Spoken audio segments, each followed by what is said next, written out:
It's time to start the final Keynote stream by Moser. We are very happy to have you here. In Self-Place project, we have got to know you as an active author and critical analyst, and also inspiring speaking in the topics related to transformation, co-production of knowledge, and all this. And given your broad background, which is explained in the abstract book, we invited you to listen to the discussions, reflect and observe them during these 3 days, and then give some your reflections and somehow make sense of everything. Nothing less than that. So we are looking forward to your speech. Thank you very much. Thank you so much. And you know, nobody has given her a gift yet, so can we just all just clap for her?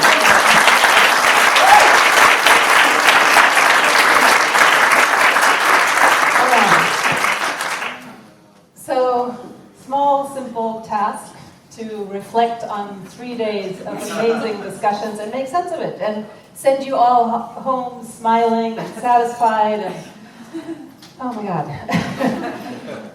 I'm going to ask you, because it makes me very nervous to have to do this, I'm going to ask you for a little bit of help. So this is, you know, in the style of this conference, I'm going to ask you to feel into yourself, how did this last session make you feel? And then try to express that in a non-verbal sound. Start slowly and just make it really loud so that everybody in the room hears it, all at the same time. How did you feel about this last panel, this amazing panel, with all the issues that they raised? Okay, go.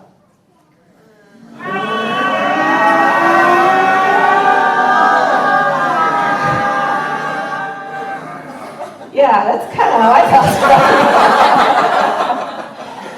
I mean, it's so interesting, right? All this anxiety that comes up about whether we're doing the research right and what we produce and all the frustrations with it. And, you know, here we were for 3 days in this amazing, all these riches that you've offered. I just want to start off with that. Thank you to you all. And this is not the kind of thank you and then you go into criticism and then you go back up to thank you. It's none of that. It actually, I mean it. I guess if I was really, really smart, like Bill, I would end this conference with a whole bunch of proclamations. Unfortunately, I'm not that smart. This is what I'm going to do in the next little bit here is more in the spirit of the dilemma sessions, where I think one of you defined it as we ask more questions than we give answers. So in that spirit, I'm going to speak to you for the next little bit of time on what I heard as paradoxes of place that you presented. And my subtitle is really important to me about this, because sites of our own making, places as sites of our own making. I'll explain that in a little bit as we go on. But it just seems to me we have been in the process of making for these last few days, and obviously in all of your research. And I guess the most satisfying thing I'm going to have to offer to you is that I'm borrowing your approach. You have used it many times in many different talks and sessions in your projects, in which, of course, we go from observation to reflection to action. And I'm going to do that and overlay it with the themes of the conference as best as I can, in terms of engaging people, disruptive, creative methods, and ethical doing. And of course, the other themes of this place as a whole, the places and practices and transformations that you have all been studying and engaged in, and that have, from the bit of the last session in particular, have also transformed you. So let me start then with this place. And as you're going to see, yesterday I was on this particular field trip to the Green Care Farm, and lots of my imagery will be from there because I couldn't be in all of your places. So I'm sure that there are things that I will simply miss because I haven't been to 2/3 of the conference. Be that as it may. And I guess the place where I want to start is on the question of places. you invited us to to probe words, to probe our language on the first day. That was the question. And I want to ask you, because nobody actually put that up. What is a place? And I'm asking you, is this one? It has an address. I think it's, what is it, Messier 87 galaxy out there, 22 or 55 million light years from Earth. Is that a place? I put it there as, one of these many questions I have. If we didn't have this place now, which, by the way, we got by listening, building a machine for listening, if we didn't have that, none of this would happen, right? If we didn't have black matter, we didn't have the rest of the matter that you all are interested in and studying. It's somewhere in there. Is this possibly a place? There's one. We begin to see ourselves in that picture when we see it from here, right? When we have a relationship to it, something we recognize that we can relate to. I think what's important to me about this, and the point what I'm trying to make here, is one that I got out of your beautiful art book. We are parts of this universe, we are in this universe, but perhaps more importantly than both of those facts is that the universe is in us. So a lot of what I'm going to try to do in my closing remarks here is looking at the thing underneath that is in us, that is making us. So here's another question to you. It's not a trick question. Is this a place? Hands up. Okay. Interesting. You didn't make it.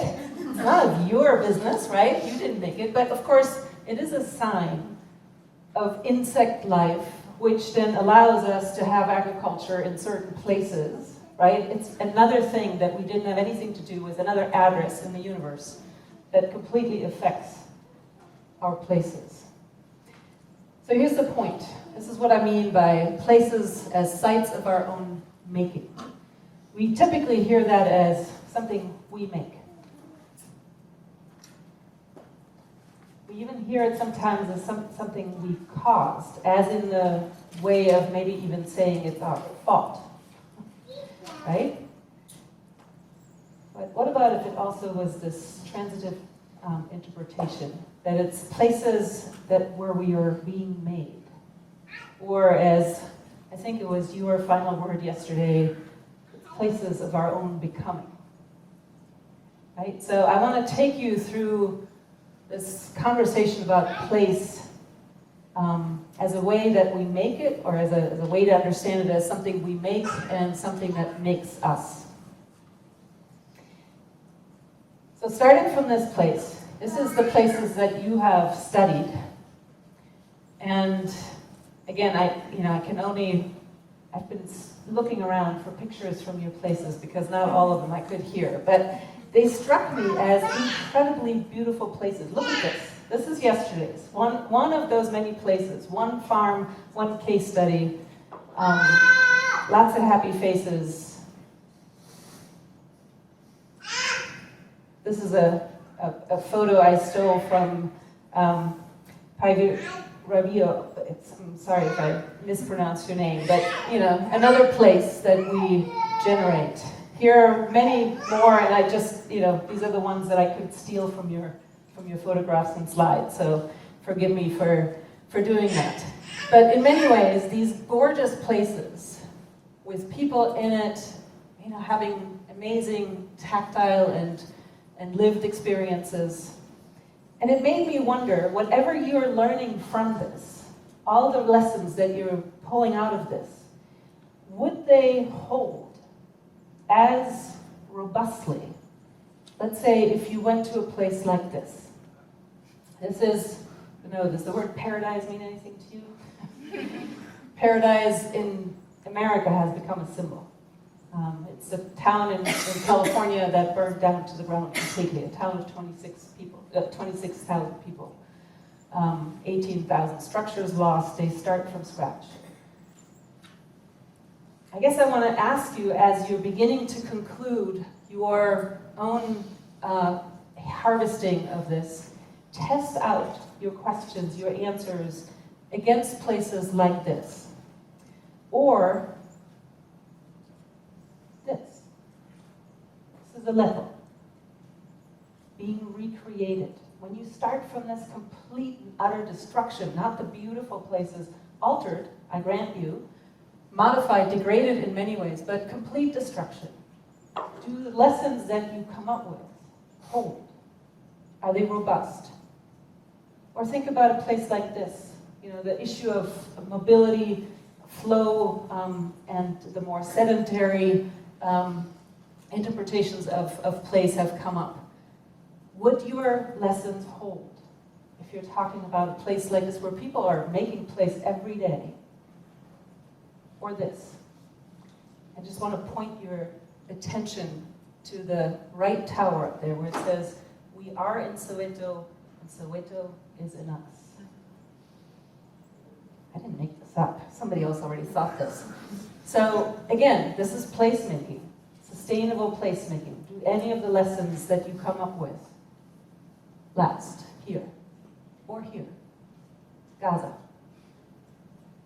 Obviously, places of love. I love Gaza, right? In the other destruction, when I was searching for imagery, 98% of them were of destruction, of bombs going up, rockets being, flying this way, that way. And yet there are these places where people make lives and try to live. What would it mean? Here's another one. Look at this. Right at the border of US and Mexico, placemaking in two different versions, right? Left and right to the border, or south and north as you will. Would it hold here? And one last image of that. This is Charleston, South Carolina, a place that will soon vanish. And I don't mean, in hundreds of years. It will be, according to best scientific estimates, 12 years before a vast number of septic systems fail for these communities. The town right on the ocean, when you don't have a septic system, our laws say you can't live in a house. That's when certainly the banks start giving you credit, right? How do you make place here? How do you shape a sustainable place in a place that's going? I guess we could ask this of Pacific Islands and whatnot. So I don't have answers for you, I'm just asking. I want to take us now down the U-turn to the practices and a more reflective place about what is happening in these places. And what I'm going to ask you or want to share with you are, I guess, some of what I thought seemed to be robust features, maybe, of the practices that you have engaged in, as far as I could observe in 3 days. I grant you this. Probably not a complete list by any stretch of the imagination, but maybe also features of practices by which we shape places. One of those features, seems to me, is vulnerability. And again, I want you to think about that in these two ways, right? Think about it in the vulnerabilities that we create, right? We destroy places, we put ourselves in harm's way. That's a sort of vulnerability for lack of caring, for lack of love for a place maybe. And we are also vulnerable because of the love we have for it.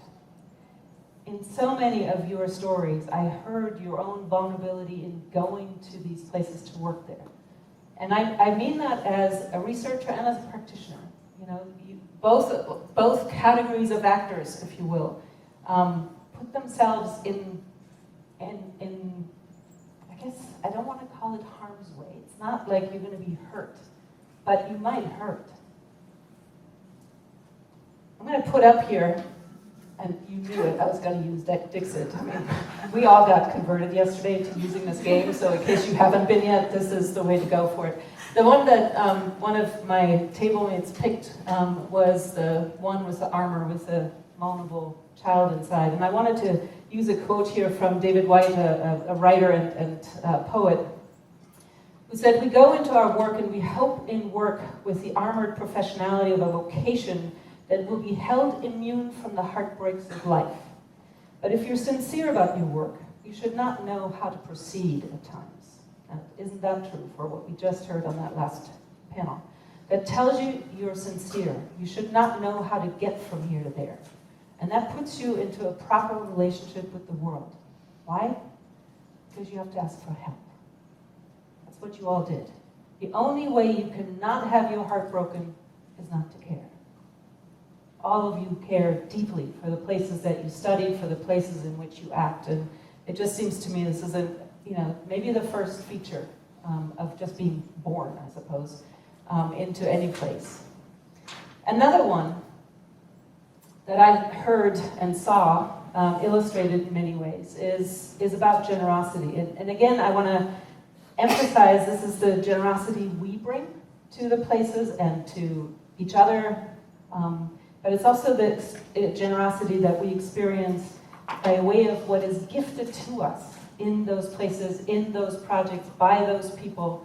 I mean, yesterday was this amazing giving and gifting back and forth, and I just put up this one thing. It was like the 5-minute generation of the research agenda generation that you can imagine. I mean, we just basically, gifted them with reflections, mirroring of amazing things about the place that really is at the heart of why this particular farm works, and research questions that we wanted to pursue, or that they could pursue together with researchers, with a plethora of approaches to get at it.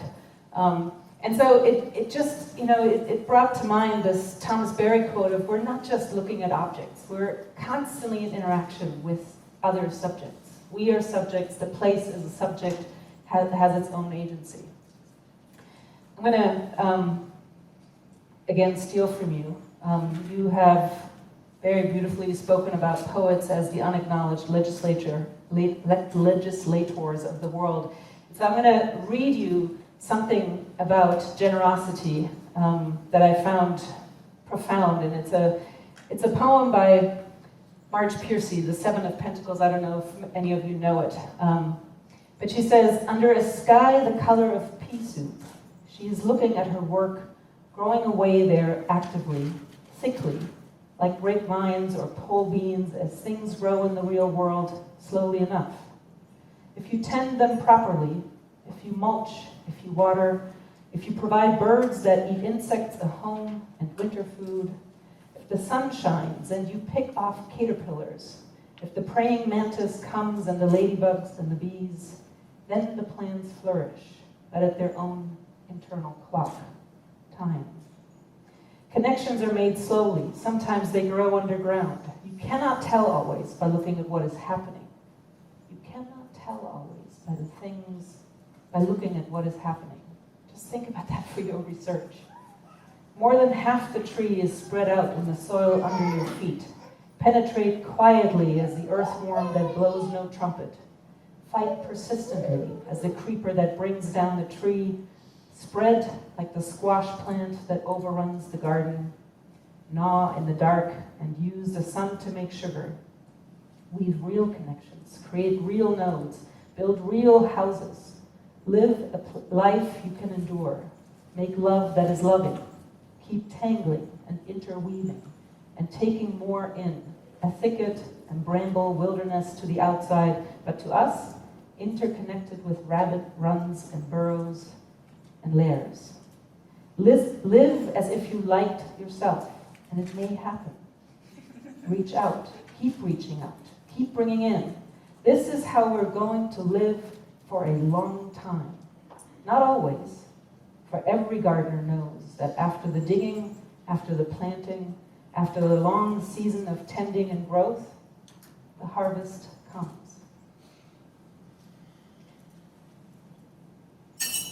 Talk about placemaking in a poem, In 1 minute, we get sort of the instructions of what it might be like and how to transform something. Here's another feature that I heard a lot. Of Of course, we already have that often in the definition of placemaking. But it seems such an important way, again, to think about the practices. Not so much belonging in the sense of owning, but being owned voluntarily. Not just including, but being included in a place. And as such, I think it's a space of safety or maybe an enclosure that makes us free. Yesterday was all about enclosures. And yet, I walked away from that place feeling, wow, these people are so free on so many levels. Here goes another one. Possibility. And again, I just want to emphasize the ways in which we create possibility by creating these constellations of novelty by which we might even facilitate a transformation. But it also seems to be that we're given the constellation of the place, we become possible in whole new ways as whoever we are. So we make each other possible, we make the earth possible, we make ourselves possible. And again, you said as much. I'm just stealing from you left and right. That's perfect. It's time to stop building the shopping malls, the prisons, the stadiums, and other tributes to all of our collective failures. It is time that we start building living monuments to hope and possibility. The sense of hope was here all the time, and the raven just happened to fly away the moment I took a picture. It was beautiful, right down there by the lake. Here's another one, imagination. Again, you speak to that in some of your work. But think about it in not just you imagining or you facilitating processes of people in these places imagining places, but where you are being imagined, possibly as a new human being. Where we come into being through and in our relationships to each other and the environment, and I want to say the non-human others among us as well. There were spaces of imagination throughout this conference and in various places. And you know, what struck me most about the story that you told the other day is that it's totally okay for children to be told that a tree can talk. Right? We recognize for children that's okay to personify them. But what if that were true? What if the rocks talk? What if the lake talks? What if we had bat ears, we could actually hear that?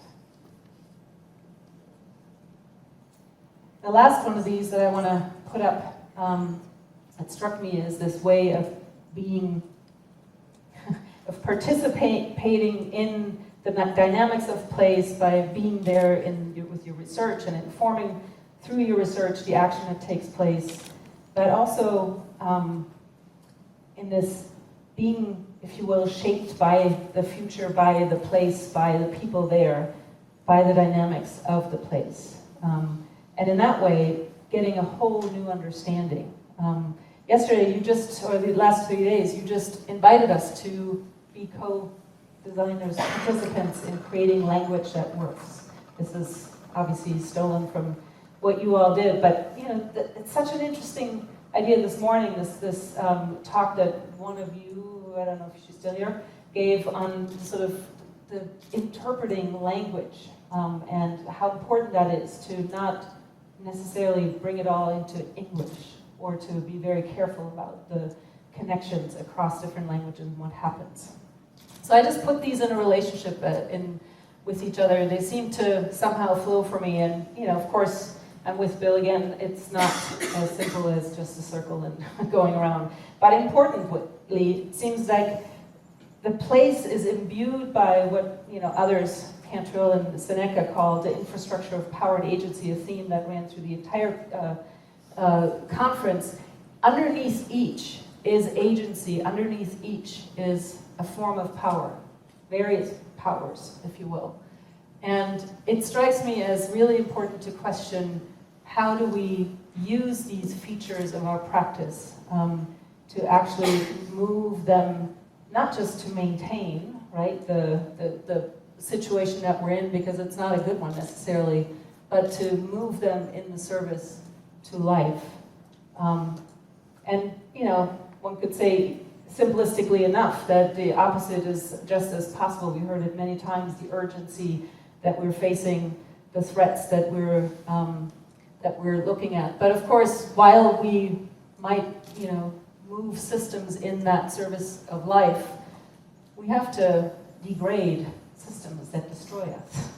So this is not a either or, this is a simultaneity of processes that we're going to be in.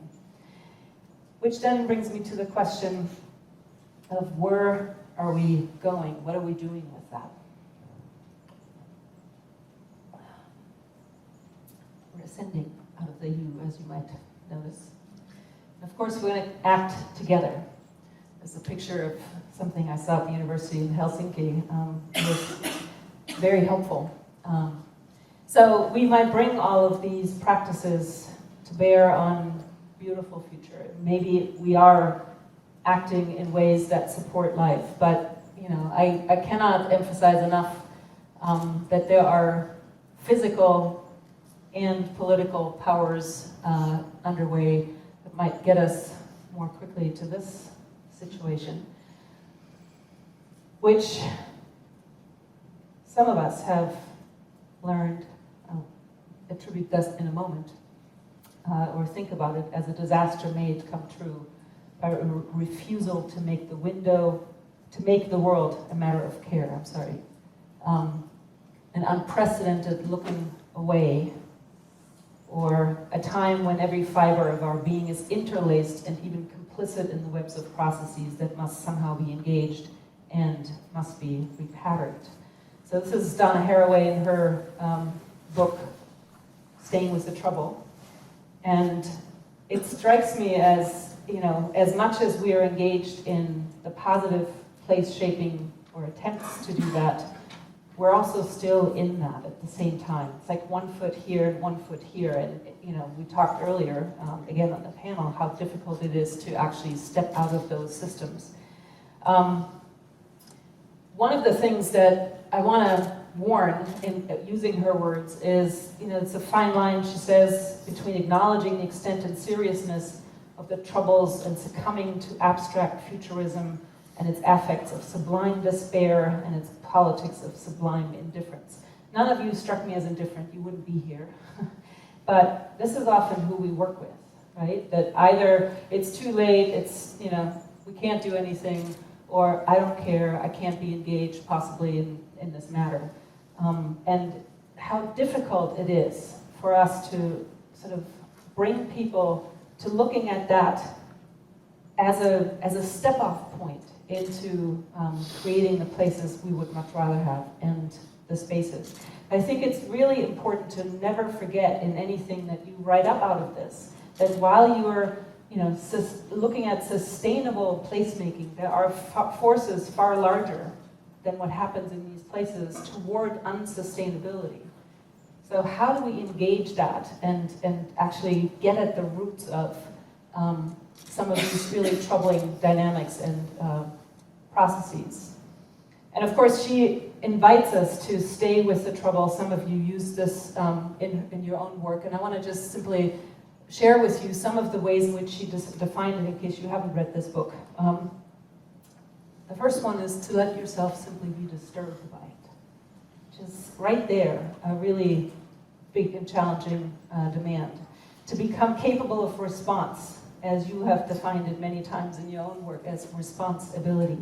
To make kin with others, and she includes in that the non-human others. To cultivate a practice of living and dying with other creatures. Now stick with that for a moment. To cultivate the practice of living and dying at the same time. To learn to be truly present to that. To make trouble, to stir up. Many of you have that impulse and desire. Not all of you, and you know, there are other ways to sticking with the trouble. To settle troubled waters and rebuild quiet places. Now that's an interesting counterpoint to this, right? That so often we need these spaces where we reflect and become quiet to it all. And to resist those, what she calls escapist fantasies of either believing in techno fixes or believing that it's simply too late. And interestingly enough, for the deep adaptation agenda was put here, that lives on and refuses a conversation about it not being too late, right? It actually says, I don't want to talk about it. Jem Bundel's very clear. If you come here to this discussion forum, we don't want to talk about that. We assume you all assume it's too late. That just eliminates a whole branch of possibilities. And the other definition, I'll end with this, is the work for, and her definitions, not this quite, the work for multi-species flourishing. To me, this is a really interesting thing. What does that actually mean as we are in this outrage called the Anthropocene, to work for multi-species flourishing? I mean, in many ways, it sort of means we have to make the Anthropocene a really thin layer, right, in the geologic record. In fact, this is pretty much what she says. A humanity with more earthly integrity invites the priority of our pulling back and scaling down, of welcoming limitations of our numbers, economies, and habitats for the sake of a higher, more inclusive freedom and quality of life. Now that's a call for revolution, if I ever heard one. There is no current mainstream system that would subscribe to, the degrowth, right? To calming things down, slowing things down. I want to invite you to think for a little bit about what you got from this conference, from your work, that you can take back to help the Anthropocene be a thin layer. Like, truly, what can you contribute to that? What are,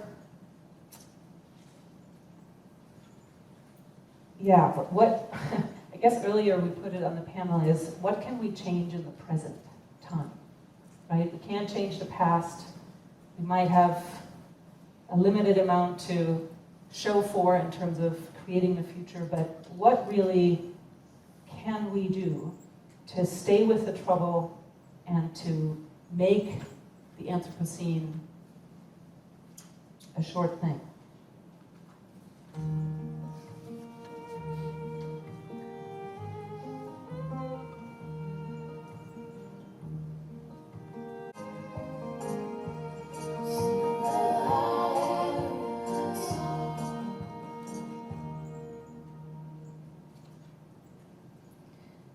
I want to end with another unacknowledged legislator of the world. His poetry is also often anchored in place, and I think he gives amazing instructions of how to create them. This is the Burns in the west of Ireland, East Galway, and somewhere down in that valley is a monastery created in, I think, the 6th century. And if I was Irish, I could pronounce the name, but I can't. So I'm going to leave that. But I will introduce you to the man who actually ran that particular monastery, a monk named Saint Colman. And once in a while, he got pretty exhausted, apparently, even back then there was burnout, from his running the monastery, and he walked up the mountain to what became known in more recent times as Colman's Well, as a place where he prayed and meditated and restored. And so this poem is called Colman's Bed. But before I introduce you to or read you that poem, I want to have to introduce one other gentleman who was a contemporary of Colman, St. Kevin, who I've been told is a contemporary, or not just a contemporary of Colman, but who is considered, I guess, the St. Francis of Ireland. He really loved the birds and the creatures. So Colman was in his monk cell and was praying, and the way the monks back then prayed apparently was, kneeling down and holding their hands up like this. And so he was praying for a long time, and a bird came and started to put twigs on his hands. And like, talk about placemaking. And he said, well, if that's what's happening, then I can't stop possibly praying now. So he just continued to pray, and the bird continued to build a nest, and sooner, than the nest was finished, and the bird came and laid an egg in it. Well, you can't now leave, right? So he had to continue to pray, and the bird hatched, and it took him a while before the bird could, fledge and whatever, but it took a long time. You get the idea. A good way to describe, I suppose, meditation and being patient with transformation. So I just want to put that out there as a warning. Kevin appears in Coleman's bed. Make a nesting now, a place to which the birds can come. Think of Kevin's prayerful palm holding the blackbird's egg, and be the one looking out from this place who warms interior forms into light. Who warms interior forms into light. Feel the way the cliff at your back gives shelter to your outward view, then bring in from those horizons all discordant elements that seek a home. Be taught now among the trees and rocks how the discarded is woven into shelter. Feel the way things hidden and unspoken slowly proclaim their voice in the world. Find that far inward symmetry to all outward appearances. Milky Way. Begin to welcome back all you sent away. Be a new enunciation. Make yourself a door through which to be hospitable, even to the stranger in you. See with every turning day how each season wants to make a child of you again, wants you to become a seeker after birdsong and rainfall. Watch how it weathers you into a testing in the tried and true. Tells you with each falling leaf to leave and slip away, even from the branch that held you, to be courageous, to go when you need to be like that last word you want to say before you leave the world. Above all, be alone with it all. A hiving off, a corner of silence amidst the noise. Refuse to talk even to yourself, and stay in this place until the current of the story is strong enough to float you out. Ghost then, to where others in this place have come before, under the hazel, by the ruined chapel, below the cave where Coleman slept. Live in this place as you were meant to, and then, surprised by your abilities, become the ancestor of it all, the quiet, robust, and blessed saint that your future happiness will always remember. Thank you.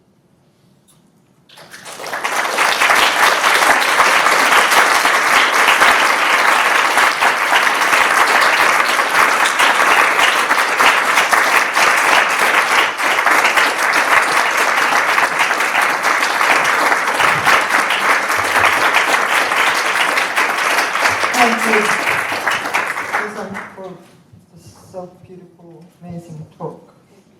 I'm about to cry. As you should. It was that beautiful. And I know that you have to leave now, and therefore we don't have any time for questions. But on the other hand, I also feel that